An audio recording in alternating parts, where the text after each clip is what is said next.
அதனால் அவளை நேருக்கு நேராக பார்த்தவன், ஏசிபி மேடம், இந்த போஸ் உங்களோட வருங்கால ஹஸ்பண்டுங்கிறதுக்காக இப்படி பாரபட்சமாக நடந்துக்காதீங்க. இங்கே என்ன நடந்துச்சுன்னு நீங்கள் உங்கள் கண்ணால் பார்த்துட்டு தானே இருந்தீங்க. அப்போ நீங்களே இதுக்கு ஒரு நியாயத்தை சொல்லுங்க என்று கேட்டான். அது பொது இடம் என்பதால் ஹரிஷ் அவளுடைய பதவிக்கு மரியாதை கொடுத்து பேசினான். அப்படி அவன் பேசிய விதத்திலேயே தன்னை ஒரு தோழியாக நினைக்காமல் மூன்றாவது நபராக தள்ளி நிற்க வைத்து பேசுவது கயல்விழிக்கு புரிந்தது. இப்போது கயல்விழிக்கு என்ன பதில் சொல்வதென்றே தெரியவில்லை. ஹரிஷ் அவளுடைய நல்ல நண்பன். அது மட்டும் இல்லாமல் அவள் கேட்டதற்காகவே போலீஸ் ஸ்டேஷனுக்கெல்லாம் சென்று வந்தான். எல்லாவற்றிற்கும் மேலாக அவன் எப்படிப்பட்டவன் என்பது கயல்விழிக்கு நன்றாகவே தெரியும். அப்படி இருக்கும்போது அவள் எப்படி போஸுக்கு ஆதரவாக பேச முடியும்? ஹரிஷ், நீ என்ன சொல்ல வரன்னு எனக்கு புரியுது, ஆனா என்று அவள் பேச முடியாமல் தவிக்க அதை கவனித்த ஜீவா உதவிக்கு வந்தான். சரிங்க மேடம், நீங்கள் ஹரிஷோட ஃப்ரெண்டுங்கிறதுனால இந்த பிரச்சனையை இதோட முடிச்சுக்கிறோம். இதுக்கப்புறம் இவன் எங்களோட வழிக்கு வராமல் இருக்கிற வரைக்கும் நாங்களும் அவனை தொந்தரவு செய்ய மாட்டோம் என்று பெருந்தன்மையாக கூறினான். ஆனால் கயல்விழியோ அவனை வெறுப்போடு பார்த்தாள். அவள் ஏதோ சொல்ல வர அதற்குள் ஹரிஷ் ஜீவாவை அழைத்து கொண்டு அங்கிருந்து கிளம்பிவிட்டான். ஹரிஷ் அப்படி முகத்தை திருப்பிக் கொண்டு சென்றதில் அங்கே நின்றிருந்த சந்தனா, கயல்விழி இருவருமே சோகத்தோடு அவன் போகும் திசையை பார்த்தனர். சந்தனாவிற்கு கண் கலங்க அவசரமாக அதை மற்றவர்களுக்கு தெரியாமல் மறைத்து கொண்டாள். ஸ்டூடெண்ட்ஸ் எல்லாரும் இன்னும் 5 மினிட்ஸில் அவங்களுக்கான கிளாஸில் இருக்கணும் என்று மைக்கில் அறிவிப்பு வர ஹரிஷும் ஜீவாவும் அவர்களுக்கான வகுப்பை கண்டுபிடித்து அதை நோக்கி நடக்க ஆரம்பித்தார்கள். ஒரு நிமிஷம் ஜீவா, நான் ரெஸ்ட் ரூம் போயிட்டு வரேன், நீ கிளாஸில் போய் உட்காரு என்ற ஹரிஷ் அங்கிருந்து விலகிச் செல்ல ஜீவா கிளாஸ் ரூமிற்குள் சென்றான். 5 நிமிடம் கழித்து ஹரிஷும் அந்த கிளாஸ் ரூமிற்குள் நுழைய ஜீவா எழுந்து, ஹரிஷ் இங்கே வா என்று கை காட்டினான். அவனிடம் சென்ற ஹரிஷ், ஆமா நாமே லாஸ்ட் பெஞ்சில் உட்காந்துருக்கோம் என்று லேசாக முகத்தை சுளித்தபடி கேட்க, இந்த காலேஜோட முக்கியமான நோக்கம் புக்கில் இருக்கிறத மனப்பாடம் பண்ண வைக்கிறது இல்லை. அதை விட இம்பார்ட்டண்ட்டான விஷயம் நம்மளோட திறமையை நிரூபிக்கிறதும் நமக்கான வாய்ப்புகளை உருவாக்குறதும் தான். அதனால் நாம் ஃபர்ஸ்ட் பெஞ்சில் உட்கார்ந்தாதான் நல்லா படிக்க முடியும்னு எந்த அவசியமும் இல்லை என பதிலுக்கு ஒரு உரையையே ஆற்றினான் ஜீவா. அவனை ஆச்சரியமாக பார்த்த ஹரிஷ், எப்பருந்து ஜீவா நீ இவ்வளோ அறிவா பேச கற்றுக்கிட்ட என்று கிண்டலாக கேட்டான். அதை கேட்டு பெருமையாக காலரை தூக்கிவிட்டு கொண்ட ஜீவா, அதெல்லாம் அப்படிதான், உனக்கு தான் இன்னும் என் புத்திசாலித்தனத்தை பற்றி சரியா தெரியல என்று சிரித்து கொண்டே கூறினான். அப்போது ஒரு அழகான இளம் புயல் அந்த அறைக்குள் நுழைய அந்த இடமே அமைதியானது. தன் மீது விழுந்த பார்வைகளை கண்டுகொள்ளாமல் உள்ளே வந்த பூஜா சச்சிதானந்தம் நேராக பின்வரிசையில் போய் அமர்ந்தாள். ஜீவாவின் பார்வை அவளை பின்தொடர, இப்போதான் நீ எதுக்கு லாஸ்ட் பெஞ்சில் வந்து உட்கார்ந்துருக்க அப்படிங்கிறதுக்கான உண்மையான காரணம் தெரியுது. ஆனால் நீ பேசுனதை பார்த்து நானே ஒரு நிமிஷம் ஏமாந்து போயிட்டேன்டா. ஹரிஷ் ஒரு சிரிப்புடன் ஜீவாவை கேலி செய்தான். பதிலுக்கு அவனை பார்த்து கண்ணடித்த ஜீவா, எல்லாம் ஒரு கெஸ்ஸிங் தான் என்று சாதாரணமாக கூறினான். கிளாஸ் ரூமின் முன்னால் ஒட்டப்பட்டிருந்த நேம் லிஸ்டில் பூஜாவின் பெயரை பார்த்த ஜீவா, அவளை போன்ற ஒருத்தி மற்ற ஸ்டூடெண்ட்ஸுடன் பெரிதாக பழக விரும்ப மாட்டாள் என்பதை ஈஸியாக கணித்தான்.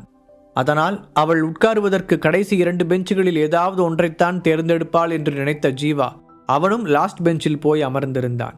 ஜீவாவின் திட்டத்தை புரிந்து கொண்ட ஹரிஷ், உண்மையிலேயே நீ ரொம்ப புத்திசாலிதான் ஜீவா, கிரேட் என்று கட்டை விரலை உயர்த்தி தம்ஸ் அப் காட்டினார். அந்த கிளாஸ் ரூமைச் சேர்ந்த எல்லோரும் இடம் பார்த்து உட்கார்ந்து முடித்ததும் ஒரு லேடி ப்ரொஃபஸர் உள்ளே நுழைந்தார். தோற்றத்தை வைத்து பார்க்கும் பொழுது அவளுக்கு இருந்தால் 27 அல்லது 28 வயதிற்குள் தான் இருக்கும். ஆனால் பார்க்கும்போதே கொஞ்சம் கடுமையானவளாக தெரிந்தாள். எல்லாருக்கும் வணக்கம், நான் தான் உங்களோட ப்ரொஃபஸர், என்னோட பேர் லாவண்யா. அடுத்த 4 இயர்ஸ்க்கு நான் தான் உங்களோட இன்ஸ்ட்ரக்டராக இருக்க போகிறேன் என்று பொதுவாக எல்லோரையும் பார்த்து கூறினாள். இப்போ நாம் செய்ய போகிற முதல் விஷயம் என்னென்னா, இந்த காலேஜோட ரூல்ஸை பற்றி நீங்கள் எல்லாரும் தெரிஞ்சுக்கணும். இந்த நாட்டோட முக்கியமான குடும்பங்களை சேர்ந்த பணக்கார ஸ்டூடெண்ட்ஸ் நிறைய பேர் இங்கே இருக்கீங்கன்னு எனக்கு தெரியும். ஆனால் அது இனிமேல் முக்கியம் இல்லை. இனிமேல் உங்களுக்கு ஒரே ஒரு அடையாளம் தான் இருக்க போகுது. அது இந்த ஹீலிங் ஆர்ட்ஸ் காலேஜோட ஸ்டூடெண்ட் அப்படிங்கிறது மட்டும்தான். அதை மறந்துட்டு யாராவது லைனை கிராஸ் பண்ண நினச்சிங்கன்னா அப்புறம் இந்த காலேஜை விட்டு நீங்கள் வெளியே போக போகிறத யாராலையும் தடுக்க முடியாது என்று கிட்டத்தட்ட மிரட்டும் குரலில் கூறினாள். லைனை கிராஸ் பண்ணுறதுனா என்ன? இப்போது எங்களோட ப்ரொஃபஸர் அழகாக இருக்காங்கன்னு நினச்சா அதை நாங்கள் வெளியே சொல்லலாம்ல? கிளாஸ் ரூமில் இருந்த ஒரு பையன் கிண்டல் தொனிக்கும் குரலில் கேட்டான். அவனை போன்ற பணக்கார குடும்பத்தைச் சேர்ந்த சிலர் பின்விளைவுகளை பற்றி யோசிக்க தேவையில்லாமல் மனதில் பட்டதை அப்படியே கேட்டு பழகியிருந்தார்கள். அதனால் இன்னும் எங்கு எப்படி பேச வேண்டும் என்று அவர்களுக்கு தெரியவில்லை. அந்த பையன் கேட்டு முடித்ததும் சடனாக கையில் இருந்த புத்தகத்தை மேஜை மீது ஓங்கி அறைந்தாள் லாவண்யா. உடனடியாக முழு கிளாஸ் ரூமும் அமைதியானது.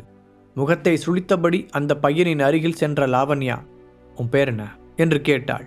என்னோட பேரை தெரிஞ்சுக்க நீங்கள் ரொம்ப ஆர்வமாக இருப்பீங்க போல. என் பேர் ரஞ்சித் கிருஷ்ணா.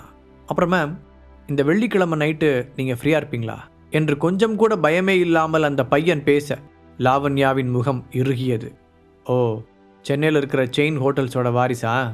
லாவண்யா கூர்மையான பார்வையுடன் கேட்க அவன், ஆமாம், அது நான் தான் என்று பெருமையாக தலையாட்டினான். அவனுடைய கிருஷ்ணா குடும்பம் ஜீவா குடும்பத்து அளவிற்கு புகழ் பெற்றவர்கள் இல்லை என்றாலும் அதைவிடவே பணக்காரர்கள். அந்த திமிர் ரஞ்சித்திடம் வெளிப்படையாக தெரிந்தது. சரி மிஸ்டர் ரஞ்சித் கிருஷ்ணா, இந்த நிமிஷமே உன்னை இந்த காலேஜில் இருந்து அஃபீஷியலாக டிஸ்மிஸ் பண்ணுறேன், நீ வெளியே போகலாம் என்று லாவண்யா எந்த ரியாக்ஷனும் இல்லாமல் அழுத்தமாக கூறினாள். அதை கேட்ட அந்த ரஞ்சித்தின் முகம் பேய் அறைந்தது போல மாறியது. என்ன சொல்கிறீங்க என்று அதிர்ச்சியுடன் கேட்டான். அவள் சொன்னதை அவனால் நம்பவே முடியவில்லை. கொஞ்சம் கூட மரியாதை தெரியாத ஒன்ன மாதிரி ஒரு ஆளை கிளாஸ் ரூமில் வச்சுக்கிறதுக்கு எனக்கு சுத்தமாக விருப்பம் இல்லை. ஸோ நீ இப்போ வெளியே போகலாம் என்ற லாவண்யா அவனுடைய பேக்கை எடுத்து ஜன்னலுக்கு வெளியே வீசி எறிந்தாள். அவள் அப்படி செய்ததை பார்த்த மற்ற அனைவரும் திகைத்து போனார்கள். முதல் நாளே இப்படி ஒரு அனுபவம் கிடைக்கும் என்று அவர்கள் எதிர்பார்க்கவில்லை. நீ வீட்டுக்கு போகும்போது உன்னோட பேக் எடுத்துகிட்டு போயிடு என்று அந்த ரஞ்சித்தை பார்த்து அலட்சியமாக கூறிய லாவண்யா தன்னுடைய இடத்திற்கு திரும்பி வந்து கிளாஸ் ரூம் மொத்தத்தையும் ஒரு பார்வை பார்த்தாள். நீங்கள் எல்லாரும் நான் சொல்கிறத கேட்டு ஒழுங்காக நடந்துக்கிட்டீங்கன்னா இங்கே நல்லபடியாக படித்து முடிச்சுட்டு போகலாம். என்கிட்டயோ இல்லை இங்கே இருக்கிற மற்ற ஸ்டூடெண்ட்ஸ் கிட்டேயோ நீங்கள் மரியாதை குறைவாக நடந்துக்கிட்டீங்கன்னா கண்டிப்பாக நான் அதை பார்த்துட்டு சும்மா இருக்க மாட்டேன். அப்படி ஏதாவதுனா இப்போ இந்த ஸ்டூடெண்ட்டுக்கு நடந்தது தான் உங்கள் எல்லாருக்கும், அப்படிங்கிறத மறக்காமல் ஞாபகம் வச்சுக்கோங்க என்று உறுதியான குரலில் சொன்னாள். ஸ்டூடெண்ட்ஸ் யாரும் ஒரு வார்த்தை பேசவில்லை. எல்லோரும் பயந்து போய் இருந்த இடத்திலேயே அசையாமல் உட்கார்ந்திருந்தனர். அப்புறம் இன்னொன்று இருக்கு. கொஞ்ச நேரத்துக்கு முன்னாடி இந்த கேம்பஸ்குள்ளே ஒரு சண்டை நடந்திருக்கு. மொதல் நாளே அப்படி நடந்தது உண்மையிலேயே ரொம்ப மோசமான விஷயம். அது யாருன்னு நான் சொல்கிறதுக்கு முன்னாடி நீங்களே எந்திரிச்சு நின்றுட்டா நல்லது என்று ஒரு மாதிரி குரலில் கூறினாள். அப்போதும் யாரும் வாயை திறக்கவில்லை.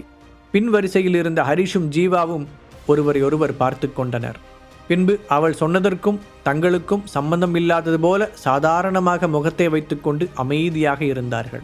தன்னுடைய இடத்திலிருந்து இறங்கி கிளாஸ் ரூமின் 2 பக்க வரிசைகளுக்கு இடையில் இருந்த பாதையில் மெதுவாக நடந்து வந்த லாவண்யா கடைசி வரிசைக்கு பக்கத்தில் வந்ததும் அமைதியாக நின்றாள்.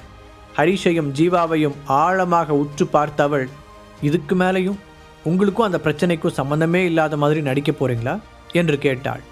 இருவரும் அவள் என்ன சொல்கிறாள் என்பது புரியாதது போல முகத்தை வைத்துக்கொண்டு அவளை பார்க்க, முதல்ல 2 பேர் எந்திரிச்சு நில்லுங்க. காலேஜோட ஃபர்ஸ்ட் டேலேயே இப்படி சண்டை போடுறது நல்ல விஷயம்னு நீங்கள் நினைக்கிறீங்களா? இல்லை உங்கள் 2 பேருக்கும் இந்த காலேஜோட ஹீரோஸ் ஆகணும்னு ஐடியாவா என்று புருவத்தை சுளித்தபடி கூறினாள். அவள் சொன்னதை கேட்டு ஹரிஷ் கூச்சத்துடன் எழுந்து நிற்க, ஜீவாவோ முகத்தை அப்போதும் நார்மலாகத்தான் வைத்து கொண்டிருந்தான். அவனை பார்த்தால் ப்ரொஃபஸர் ஏதோ பாராட்டி அவார்டு கொடுக்க கூப்பிட்டது போல இருந்தது.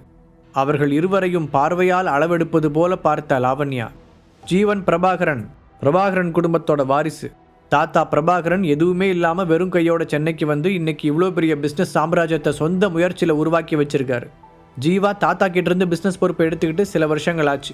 அந்த சில வருஷங்களில் பிஸ்னஸ் இன்னும் நல்லா டெவலப் ஆகிருக்கு. இது வரைக்கும் பெரிய தப்புன்னு எதுவும் செஞ்சதில்லை.